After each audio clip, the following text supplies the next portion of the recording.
Hello, welcome to the third and final webinar in the Integrated Campaign series. My name is Mark Hillens, co-founder of TAC. Thank you for joining us today. Hello, Todd, who just came in. We are at the last webinar. It's all about how to fuel your campaigns so they keep running, keep creating pipeline.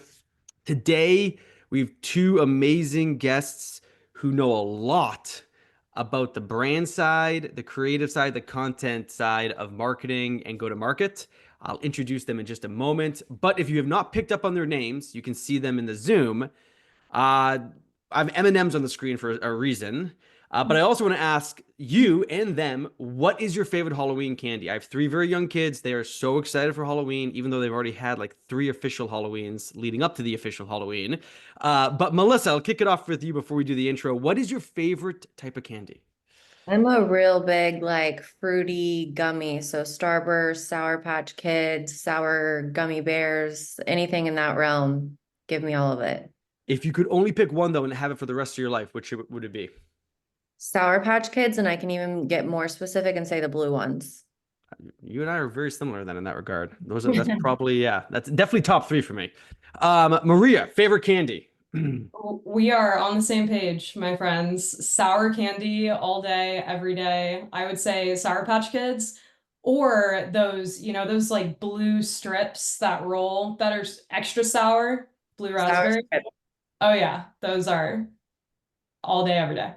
Those are fantastic. So Yep. Bernadette, Cindy, Clinton, Max, Todd, what's your favorite candy? And again, if you folks ask a question during today's webinar, you will be entered to win a TAC t-shirt and Moleskine notebook. We will pick the winner by the end of today's webinar. Just ask the question in chat or the Q&A. Like I was saying before, we have some delicious aligned candy. You know, it's kind of like your campaigns. You want to align them, but you want to unite them too. We talked about that during the first webinar. How do you get your teams united using the approach of numbers, your financial plan, the messaging side of things? How do you build your campaigns with the sales team? Last week, Nick was here. He spoke to a few people about how to actually take a people first approach to your campaigns. How do you make sure people are the star of your campaigns so they're not coming from just the voice of the company, but from the voice of your customers, the voice of your employees, the voice of subject matter experts, the voice of thought leaders, however you want to kind of lay that out in terms of a people first approach. Uh, I am feral for sour candy and Butterfingers. Nice, Big Bernadette. big fan of the use of the word feral there. Me too. Strong. Yeah, yeah, that's good.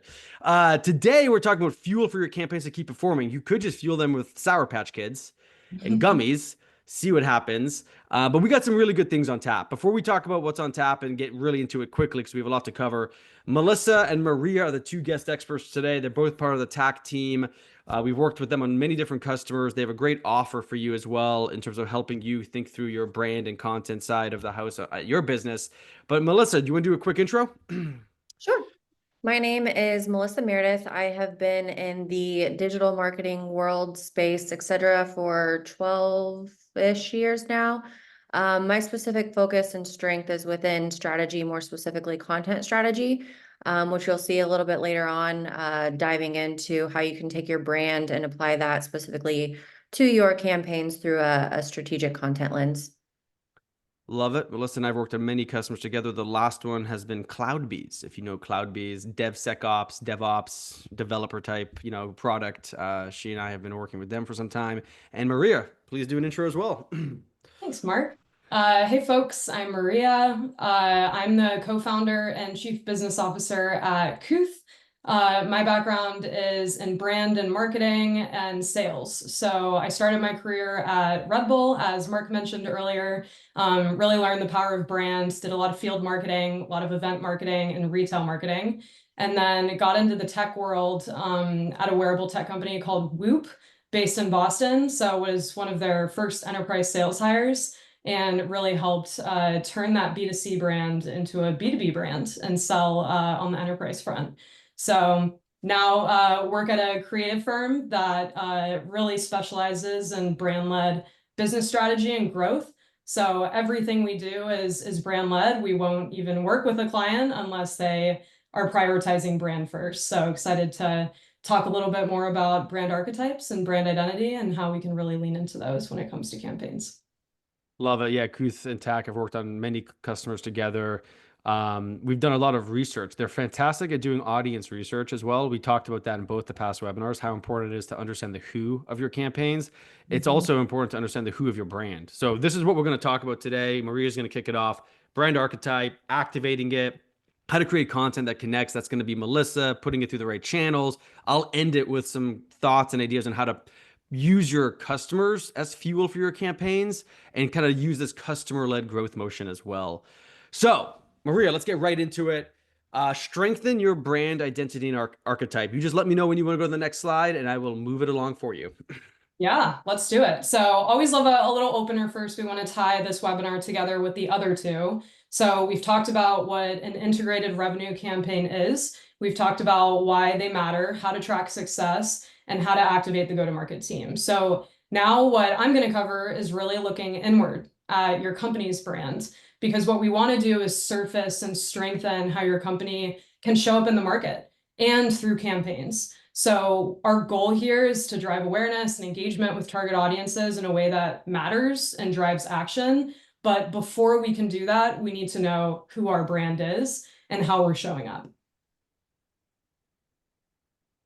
All right, so first, what is brand? I mean, this is like the big question. I think going from marketing to sales for me, and then being head of sales at an agency, it's a hard thing to communicate what brand is, and then of course to sell it in a lot of ways. But really foundationally talking about brand, it's the space that you occupy in your customer's mind, right? Like a lot of brands think that they are one thing, but the way they're perceived by their audience is actually a completely separate thing. So your brand is somewhere in the middle of that.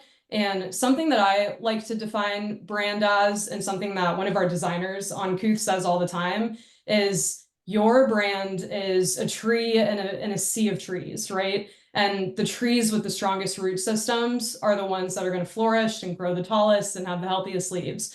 Brand is that root system. So if your company knows who you are and what your purpose in the market is, all of your efforts are going to be that much more successful because you know who you are. So that's my little hot take on brand. Very passionate about it, and love to hear other people's description of it too, because it's not just a logo. I think all of us know that, but you'd be surprised how many times it's overlooked in a lot of different ways. Yeah, I love this definition. I love how you like visualize it. Folks, if you have thoughts on it as well, I'm gonna throw one thought in there, which is around like reputation.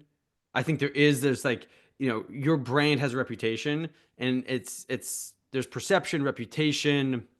There's like the visual side, which a lot of people focus, I think, Maria, on like the visual side. Probably Oh, not yeah. enough on the reputation, right? Totally. Yeah, I like the definition reputation, because another definition I've heard of brand is it's what people say about you when you're not in the room. Yeah, agreed. And actually, I just realized was not planning this at all. I think the best brands are like this. Take a look at this, everyone. Can you see that? Yeah. Yep. Right? Like your brand should be outside of the circle of everyone else. Oh, yeah, absolutely. So, And we'll talk a lot about that when it comes to the personality of your brand and how that is where the unique components can really come in to set you apart and be memorable. So now that we know what brand is, we want to peel that onion back a little bit deeper and define what a brand archetype is. So I'm sure all of us can relate to brands that we love, right? And sometimes we like don't know why we love them. We have an affinity with them that might be just hard to put a finger on, but it's like we know them. And in some cases, it's like we love them. Like some people are very brand loyal about the shoes that they wear or the hair products that they use. And have you ever wondered like why? Why do I love this brand so much? The reason is because of that brand archetype and of that brand personality. So we'll dig into more about like what brand archetypes are, but if you didn't know what they were actually originated from the Swiss psychologist, Carl Jung, who believed that humanity shares a collective unconscious. So when brands have this archetype defined, they are getting closer to connecting with their audience because we all have a subconscious desire to connect. So it's really science meets psychology meets marketing in a lot of ways, which we all know marketing is, psychology in a lot of ways. I Yeah, love this. Oh, go ahead, Melissa. Go ahead. I was going to say this to me ties into when you're talking about brand, the component that how it makes you feel, right? Like Mm. you can actually just think of some of the brands that you really like or are a big fan of, and like there's a feeling or an emotion that's evoked there. Speaking of some Absolutely. big brands, on the next slide, you actually have some examples of archetypes. And then you have B2B examples on the next slide, which I love too. I think, Melissa, you're spot on with like the feeling, like there's an emotional response that happens either consciously or subconsciously. As you kind of get to know this brand or a brand. And the other thing around brand is we talked about messaging and positioning in the first webinar. You need a message and you need a story, you need positioning points for a campaign. Like you have to have that. If you want the campaign to really excel and like have the fuel it needs to grow beyond maybe those first 3 months or, become an always on campaign, you need this, what Maria's talking about right now. Like you need this core. I'm trying to think of a good analogy off the top of my head, but like this is like, fundamental to like an engine. Like if you're building a revenue engine, like we're all building, if you're missing this piece to the engine, it's really just not gonna, it's either gonna fail at some point or it's gonna be really sluggish in its performance. Yep. Couldn't agree more. And I have a love-hate relationship with this slide for reasons we've talked about. There's no really like surprises here when it comes to brands and what archetypes they relate to, which is why we created a B2B example in the next slide. But this helps you visualize the 12 archetypes. And, like we're mentioning, the best brands are rooted in a central archetype or theme. But remember that it's not like black and white. Like you're not just one archetype.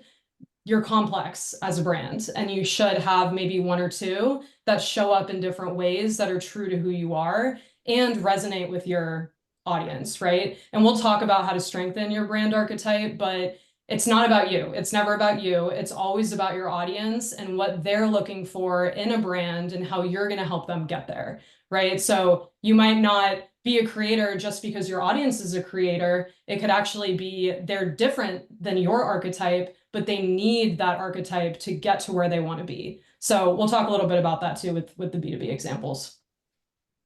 To help you transition to the next slide, I was responsible for a whole brand refresh at Drift a few years ago, and we did exactly that, Maria. We combined two of these archetypes together, and we used it, or we named it the Maverick Creator. So it's probably closest to Outlaw on this slide, where you see Harley Davidson. So it's the Maverick Creator, and we use that to create a true identity, a persona for the brand.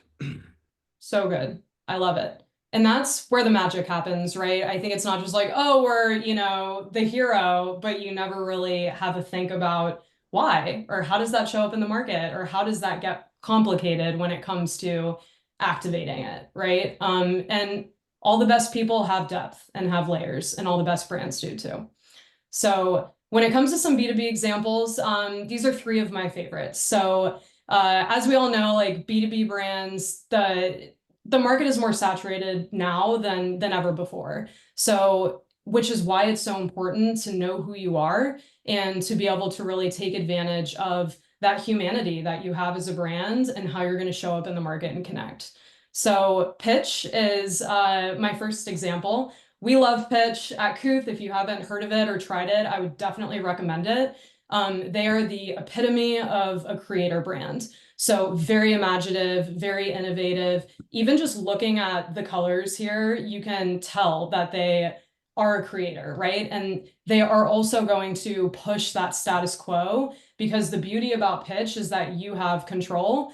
Anybody can design a really beautiful, sleek pitch deck with their platform, and they're always focusing on ease of use and giving you templates that empower you to get the job done. And it's a heck of a lot better than slides or Keynote, because you have to be a designer or you're restricted by design. So Pitch really leans into that autonomy aspect, which creators love, right? But at the same time, creators want that desire, independence, that control, and they do a really good job in their brand expression of really capitalizing on that. A lot of their ads too are going to focus on feature updates that give you control. It's all about the audience and all about giving them that autonomy to be able to make the pitch, to win the deal, to win the client. So really loving how pitch is activating in the market. Maven Clinic is my next example. So I actually have a friend who works here in enterprise sales and got some insight from him as to how they're really owning the brand archetype, the caregiver. So for those of you who don't know, they're the world's largest virtual clinic for women and families. And their mission is to make healthcare work for all of us. So they're very parenting, like kind of taking that I'm going to take care of you approach, that selfless desire to just provide and safeguard. And they're always putting the customer first. So if you look in their ads and in their content, it's championing their people and speaking and working for you. So in one of the ads in the bottom, if you can see it, they're championing union rights. And then they also really stood up against the Roe versus Wade overturn. So, you know, it's one of those brands that has your back, and they're really focusing their webinars and marketing strategy on focusing on DE&I strategies and supporting working parents, because their buyer is enterprise companies that sell Maven as a health benefit. So really interesting approach there, but you can see from the colors too, it's very warm, it's very welcoming. And then Notion is the last one. So I'm sure a lot of people here know Notion. They are a great example of the everyman brand archetype.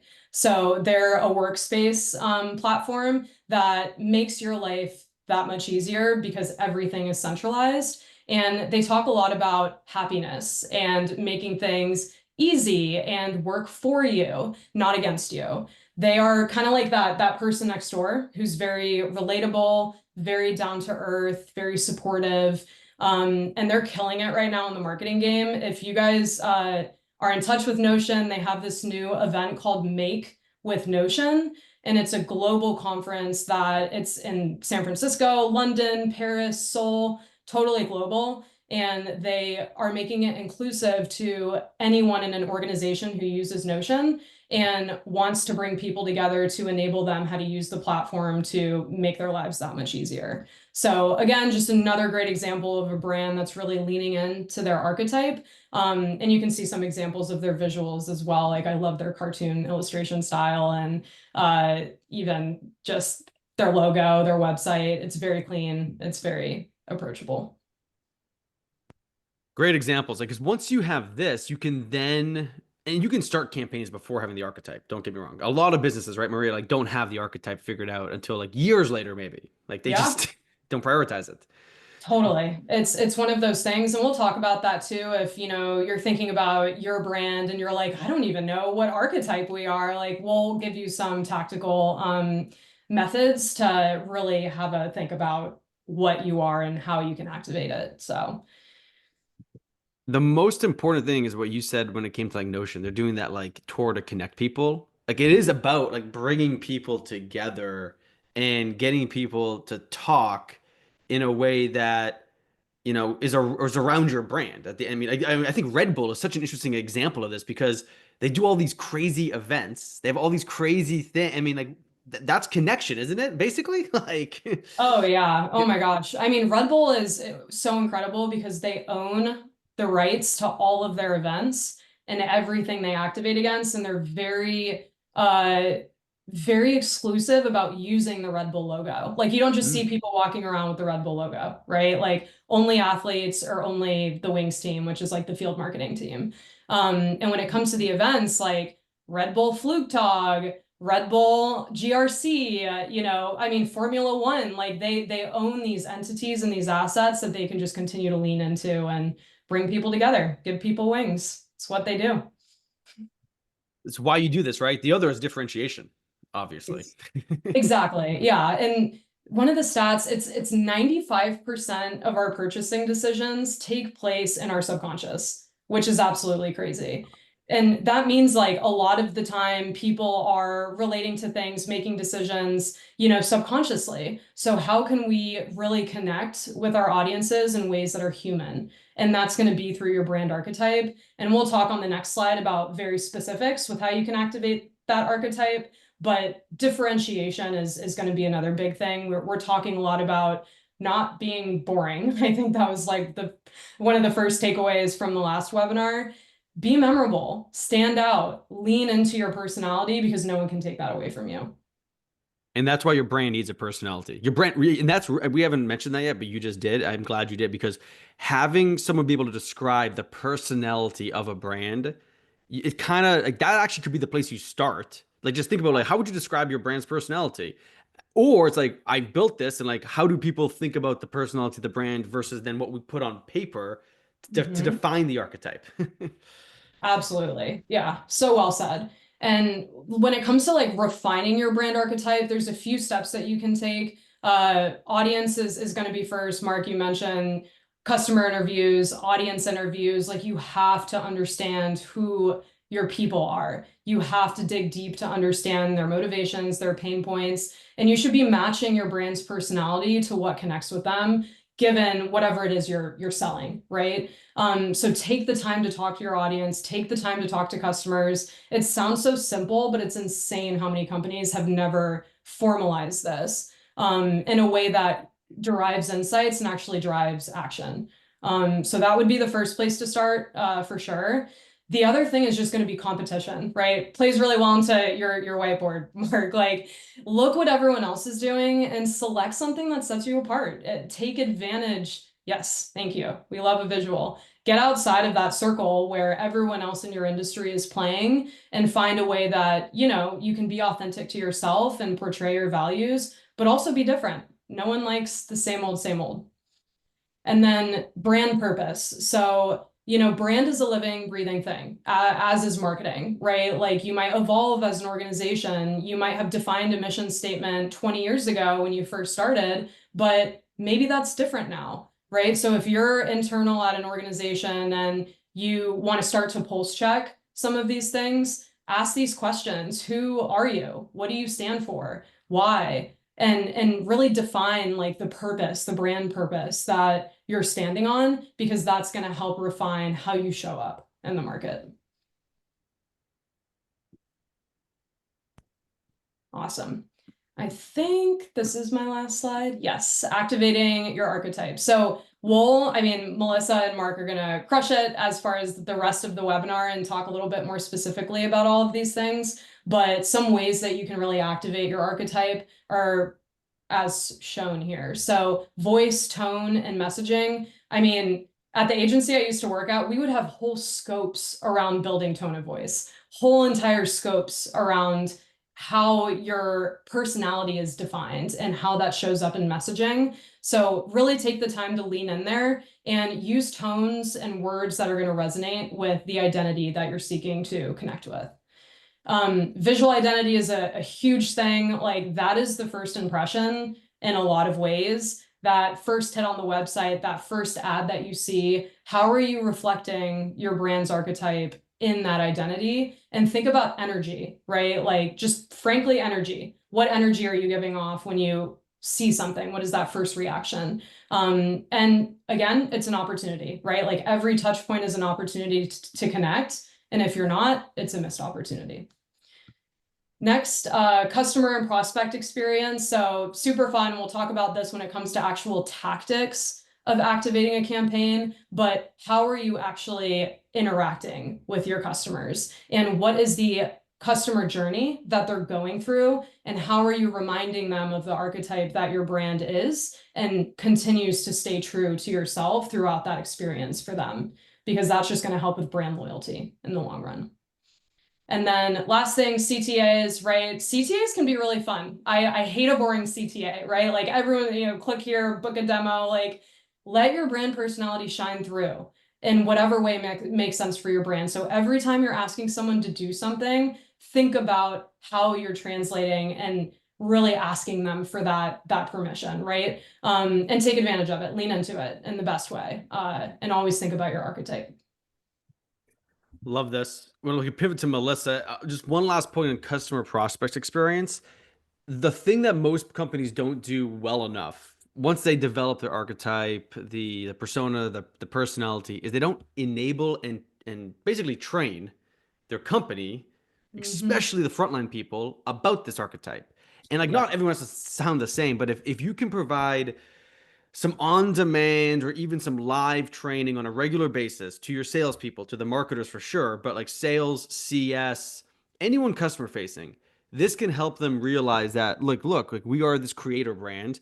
We want to empower people, to your point, Maria, like to create the best thing that they can using our technology. So one thing that we always have to keep in mind is when we talk to customers and work with customers, that we convey that like we are here to help them with those ideations or those ideas, but also maybe we need to come up with ideas for with them slash for them, right? So it's like we're an extension of what we're kind of saying and promising, sometimes without even saying it. And that just comes down to training and enabling your team.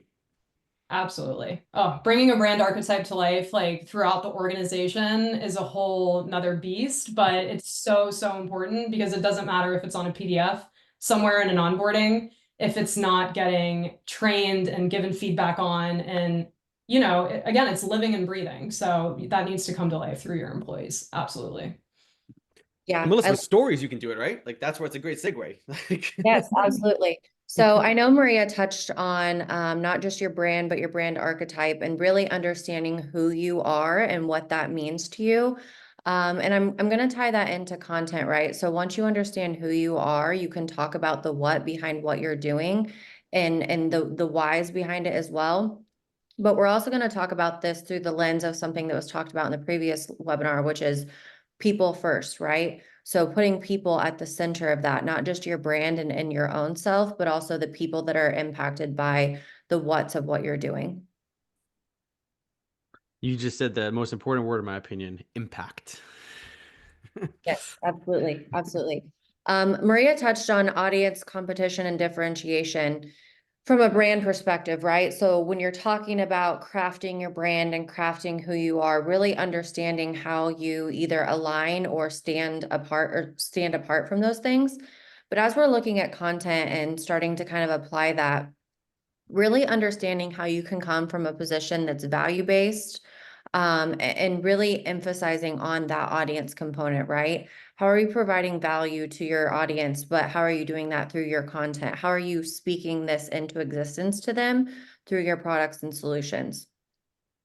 And then once you understand how you're differentiating your brand from your competitors, also looking at differentiating your content both through tone and even channels, formats, distribution. Great example of the Red Bull events. They're really not only standing apart as a brand, but they're differentiating themselves in the way they put their brand into the marketplace. When you think about content, you don't really see Red Bull content in like typical forms. But those events, those experiences, all of the things that they're enabling through their channels are really differentiating themselves from the competitors. And then lastly, just being consistent in what you're saying. A really great example of this is a content audit that I recently ran through. Some of the content was very cheeky in nature, very relatable, and other pieces of it were very tech heavy and more of a deep dive, which can get kind of confusing, right? You start to lose understanding of who the brand is and what it is that they're providing if you don't see consistency in that. And through the lens of content, that really is the place where you can start speaking of who you are and being kind of creative in that. But if it's not consistent and activated across every piece of content or every campaign that you touch, then it kind of devalues that. Yeah, it's like, why are you uniquely positioned to solve my problem is like ultimately I think kind of like what we're all saying here. Like the key thing in the middle of your differentiation column, Melissa, is so good. It's like what exactly you do that adds value for the customer that no one else can take away. And then like with that and the value that you deliver, like here's the tangible result or outcome of us uniquely being able to deliver this value in a way that then also um, fulfills the promise of the product, but fulfills the promise of the brand. Yes, yes, 100%. I think a good example here and kind of how to have an active exercise to apply this is we've all heard in sales the pen example, right? Sell me this pen. Yeah. So when you think of that same exercise, like in terms of your brand and then applying it to your content, go through that same exercise with your brand, like sell me this, capture that, and then understand how you can implement that into your content. Watch out for some potholes. This I like this slide a lot because like you can, and actually Maria, you probably want to chime in on this slide too once Melissa covers the key points. But there are definitely like potholes, but you also don't want to create a what's the analogy? Pothole, sinkhole. Sinkhole is probably bigger than a pothole. So yeah, you don't want a sinkhole. Yeah, of course, always knowing what to lean into is important, but also knowing what to lean away from or what not to do.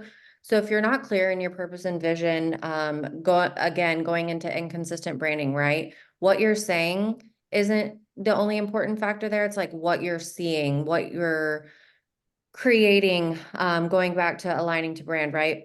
Copying the competition, which I think is also kind of in line with inconsistent touch points. Forgetting your target audience, being too trend driven, lack of emotional connection, changing too frequently and drastically. Really kind of wrapping this all into one, like what to stay away for. It's really being unique, knowing what you stand for, knowing what you're doing, knowing your non-negotiables and the things you absolutely have to do. But then also just getting creative, like what are the things we could do? What are the things we want to do? And then kind of running through that checklist on, are our competitors already doing this? Would this allow us to stand out? Is this something that's already being spoken on? So really crafting that foundation for yourself, but then expanding on some of those ideas and then kind of looking at the marketplace as to what exists, and what people are really looking for and what they want.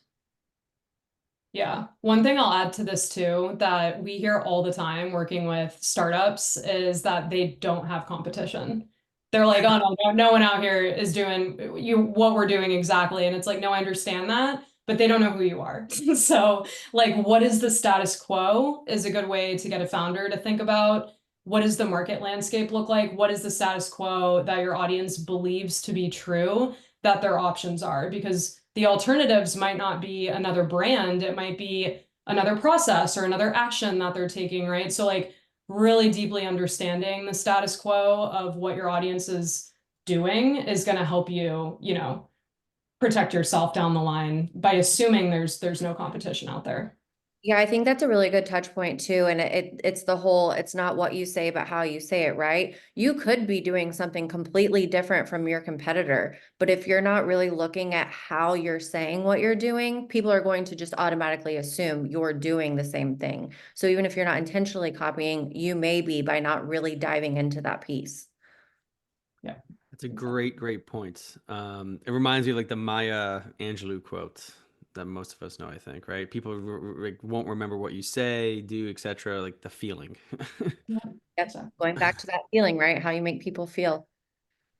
Okay, so looking at fueling your content, understanding who you are, how to set yourself apart, how to apply that, but then really diving into putting the people at the center of that. If you're not putting your people first and you're putting yourself first, all of that work is really just going to fall short. So looking at the 3 Ps or the 3 components of that, your promise, your problem, your solution. Your promise being your brand. Who are you? What do you stand for? What is the unique value you provide, and how do you attach that to that emotional connection? Your problem. What problem does your customer actually have? What challenges are they facing? What is it that they're doing that your product or your solution can make their life easier through applying? And then lastly, tying that in, the solution or product, right? Where does your product step in?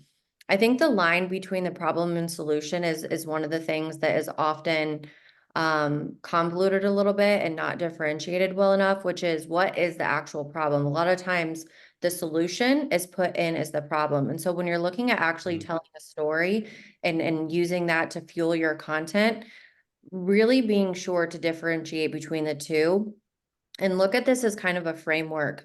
What is the promise that you're providing? What is the problem the customer has? And then what is the solution? And kind of following that path will allow you to better differentiate those 2 pieces within your content and what you're saying. Every campaign could follow this framework, like the messaging of the campaign. It's like, hey, make sure you have the brand promise, just front and center.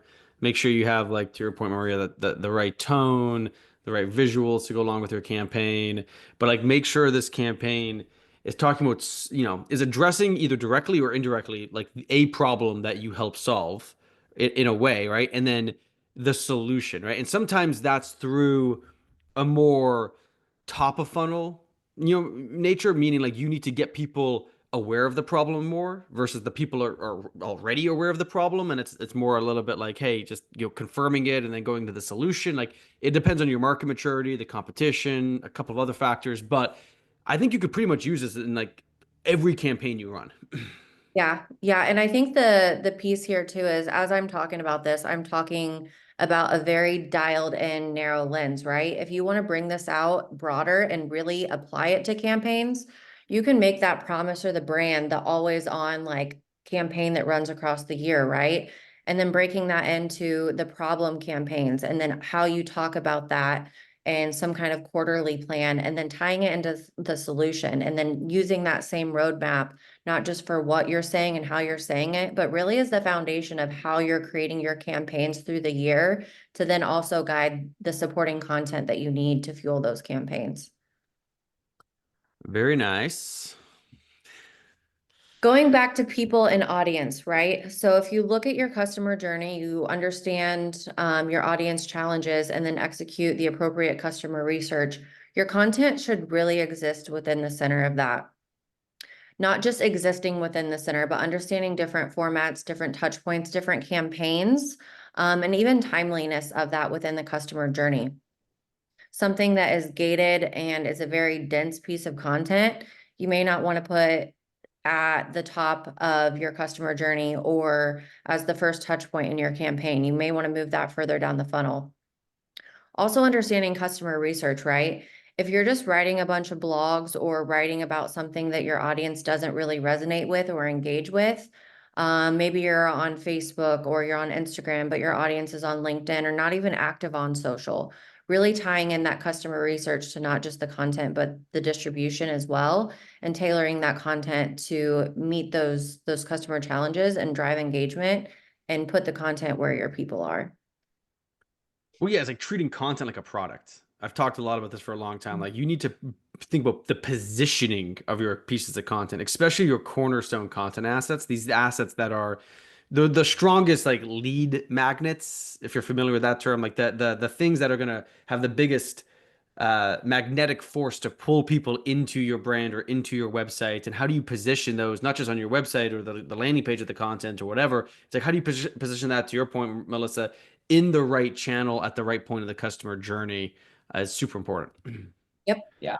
And make it easy for them to take action. I think that's like another thing that's really important to think about is like, okay, I feel good, I've done my research, but now it's like, how do we make it as easy as possible for them to do business with us, right? And like opening those doors very easily when the time is right for them versus like, being too aggressive on the front end. And it's just really important to, again, make it easy for them to do business with us when they're ready.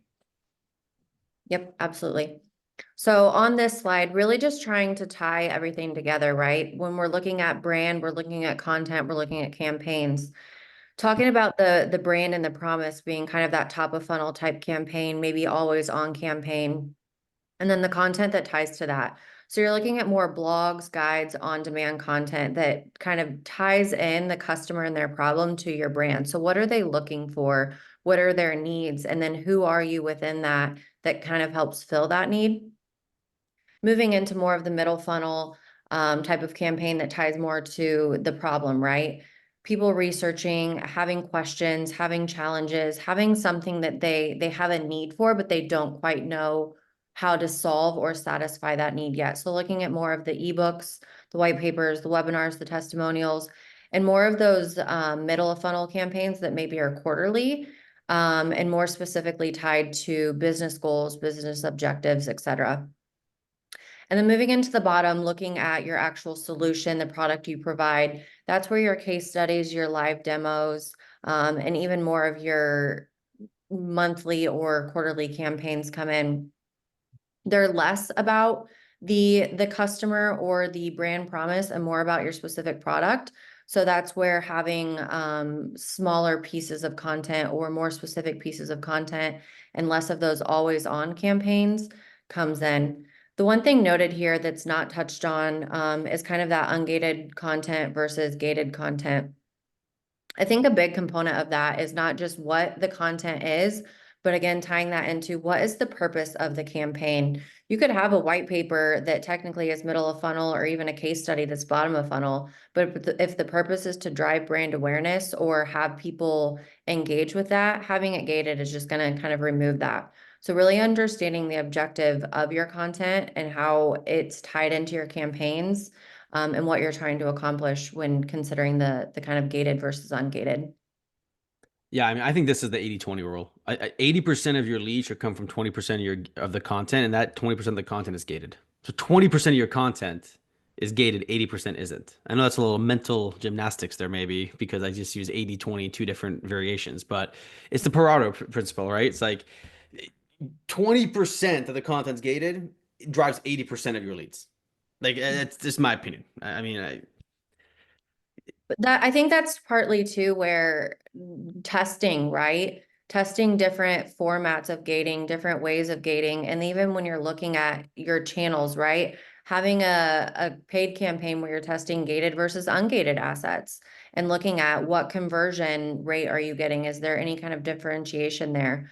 And then as we're talking about activating across channels, not just web and social content, newsletters and other emails. So do you have any kind of outbound ongoing email cadence? Do you have nurture campaigns tied to some of your other initiatives where you can tie in some of these content pieces? Maybe someone came in and read a blog, signed up for your email newsletter.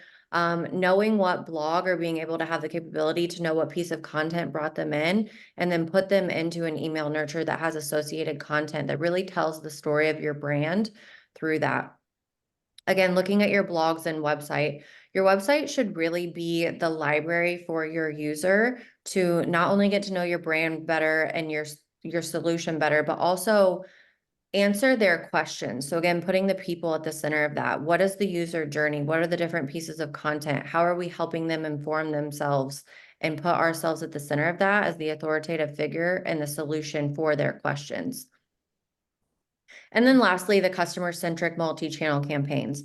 Really just looking at this at how do we tie it all together? How do we talk about the top level framework and then bring it down to the bottom as far as like specific campaigns, specific touch points, and then again, kind of reframing that bottom up. What do we need within the specific components to really support that overarching narrative and that brand story? I mean, every campaign you create, Melissa, like needs content, right? In some aspect. Yep. So yeah, I mean, so it is a core part of the fuel for the campaign. And then if you take the brand archetype things we were talking about and tie that into your content better, and then tie that into the messaging and positioning of the overall campaign, that is really going to up level the performance of the campaign because it's going to be truly more integrated. It's going to resonate better because of all the things you said, right? You're focused on the problems, the audience, or a more specific audience with more specific problems. You're getting at the channel level, which we saw in the first webinar. You know, you have channel as one of the core parts of the integrated revenue campaign framework.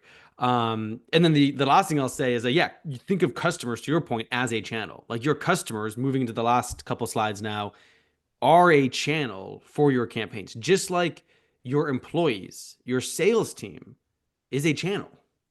Like a lot of people don't think about that.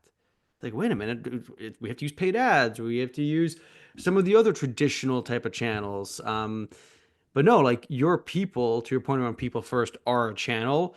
So when you think about customer-led growth, I just got I think 3 or 4 slides on this, everyone.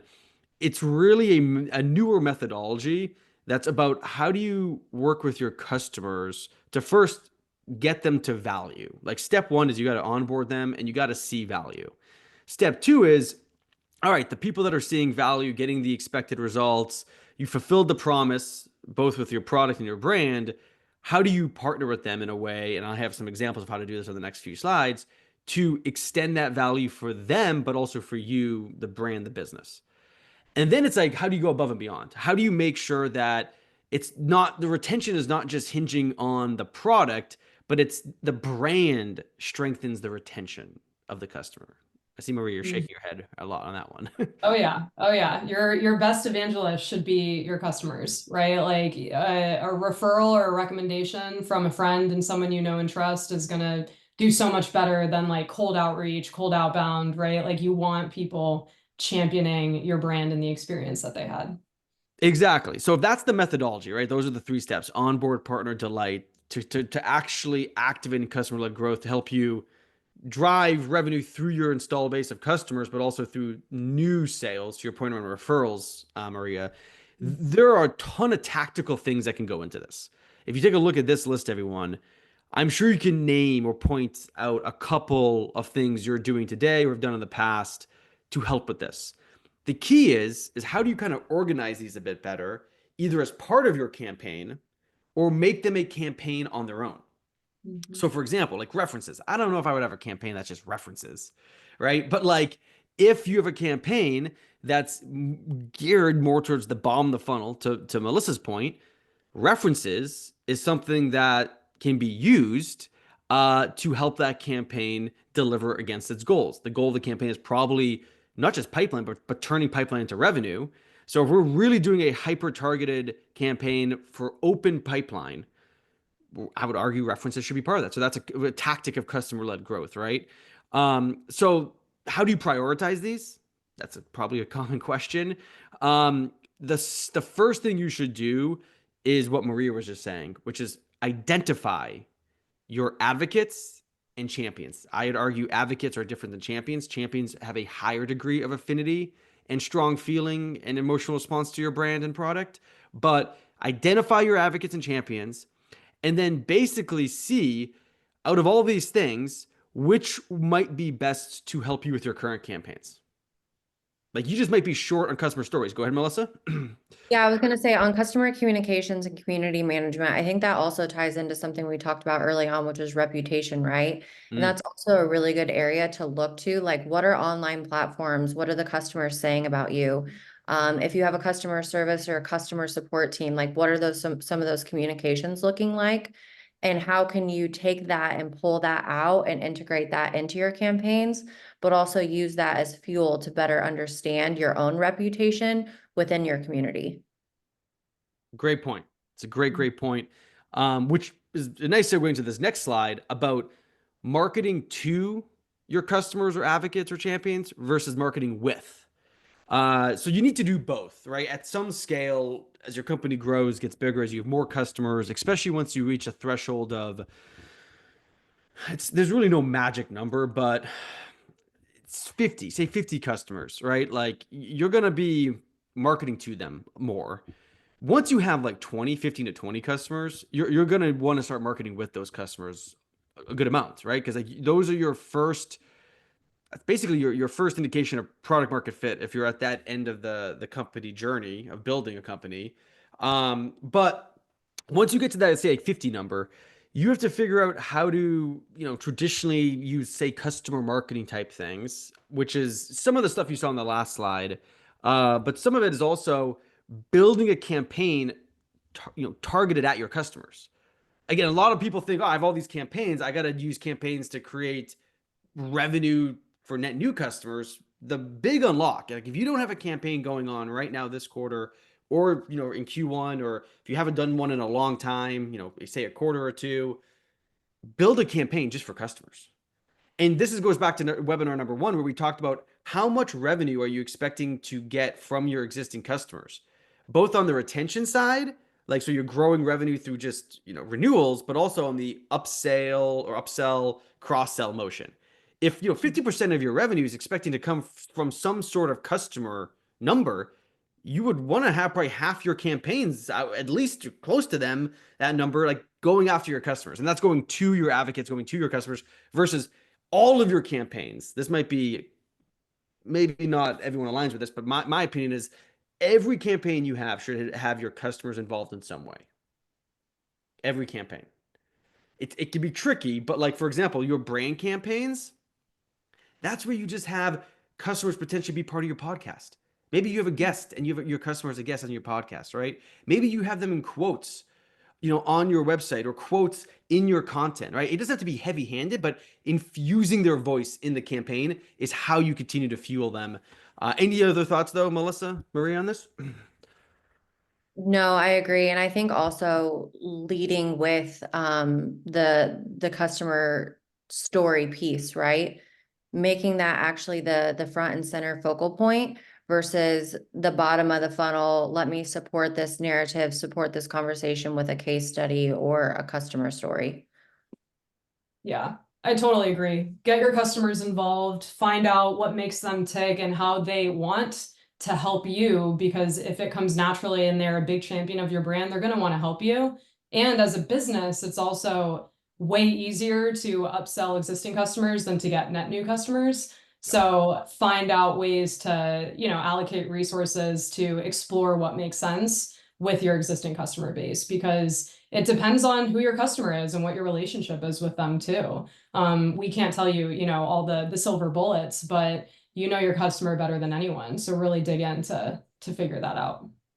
Yeah, we talked about that during the first webinar. Like, you just go to your CFO, like, hey, we can acquire customers, using this much money and resources versus we could focus more on customer, success and upsell. Like, it's going to cost us this much less, maybe. Like, we still need resources, but we're going to save some money. So the financial side of your campaigns and how you like continue to fuel them is it's always a debate. And I always, as a quick aside, like when you think about metrics, which is the last slide here, folks, like using metrics that, in this case, say the head of finance, CFO, really cares about, is a great way to build credibility and trust in asking for, a resource down the road. Like being aligned to what they care about, which is, hey, I put together this financial plan. I got the board to sign off on it. The C-levels, involved, they've committed. Maybe they disagreed a bit, but they've committed to it.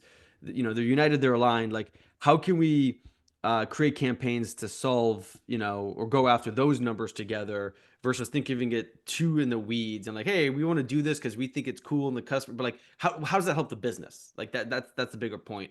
So this is Sendoso. Sendoso does a tremendous job of customer-led growth, I think. Leslie, when she was at Sendoso, she actually has a great masterclass inside TAC Insider about this. They had this idea of super sender. Who are the super senders, which are basically champions of Sendoso? And they looked at the total number of super sender accounts, the number of advocates in those super sender accounts. So those are the people. What's the retention of those? How many people write reviews? How do they get placed in the grid for the influence of the grid placement for like Forrester and G2? Badges influenced of the on the revenue side. So a lot of these super senders were references, which influence closed won deals. And then of course, case studies.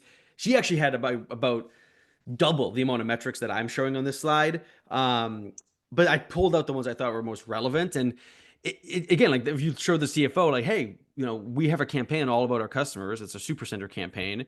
It's twofold. One is we want to get more super senders. So we're creating a campaign to actually create more super senders versus we want to then market with our super senders. So just a cool example, I thought. We're going to wrap it up. Let us know if you have any questions about anything. We have about 5 minutes left. I know many of you folks, I think, are part of TAC Insider already, but if you have any questions or want to join, let me know. But the cool thing is, I'll drop the link now in the chat. The cool thing is Maria and Melissa, I'm sure they should drop their emails in the chat as well, and this will be part of the email follow-up as well, are offering a design and content audit for one of your upcoming campaigns. So, I mean, you guys want to talk a little bit more about this?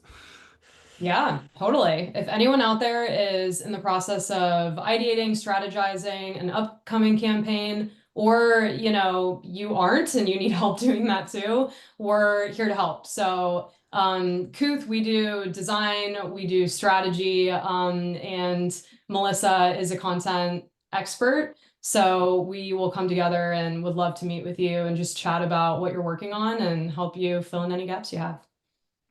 Yeah, just touching on that really quickly. I think going back to how we tie that together, right? When you're looking at campaign, really understanding the purpose and the focal point, and then Maria being able to come in and say, and words are hard today, guys. We're speaking a lot, right? Not so much. Making sure that your brand is well represented from the brand perspective, but then also what is the content that ties into that and supports that. I love it. Definitely take them up on this. I mean, Kuth and Content Creative, they're key partners with TAC. We do a lot of things together for joint customers. They're great. So, let me know if you have any questions or just reach out to Maria, Melissa directly. And if you want to book time with me about anything, feel free. You'll get the link in the chat. It also is a follow-up, but if you want to chat about your campaigns, we help a lot of customers both build and then execute integrated campaigns for both startups and scale-ups. We have one question so far from Bernadette. So she's in Singapore, Singapore-based company trying to break into the US market, early stage. How would we be able to increase our influence in a very compressed period of time to get into the United States? Any thoughts for Bernadette, Maria, Melissa? Ooh, this is a loaded question. I would love to dig into this a little bit more. It's like, what's your product? What's your competition look like? How does the Singapore market change compared to the USA market, right? So like I would want to understand competitively, comparatively, market research wise, like what's going on in the market. How exactly are you different, right? We're talking about that a lot. What is your brand value? What is your promise of your product? What is that value-based messaging?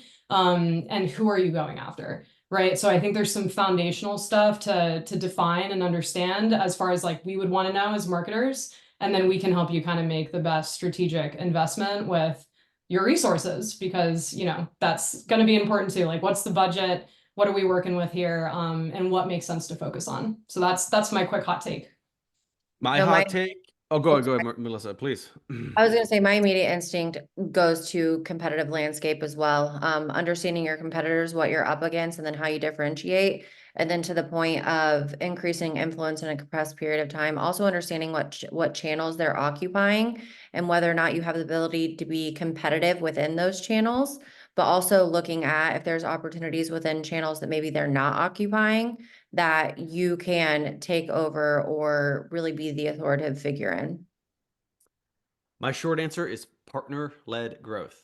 It's not easy, but finding the right people or companies who already have trust with your ideal audience in the United States, everything Maria and Melissa said, yes, look at competitive, look at all those other things for sure. But you ultimately going to have to try to find a wedge that gives you leverage through probably existing relationships. That's how I would probably appeal to it. Complementary businesses. Yeah, exactly. Complementary businesses going off the same IC. I'm gonna give a lot of info on one question. Yeah, it's understandable. And Bernadette, no worries. Again, feel free to reach out to us if you want to do a follow-up on that. Folks, we're at time. Thank you, Maria, Melissa, for everything. This will be on demand on the TAC network, and we'll send an email out tomorrow. But thank you both. Perfect. Thanks for having us. Thanks everyone for joining. Take care, everyone. Bye.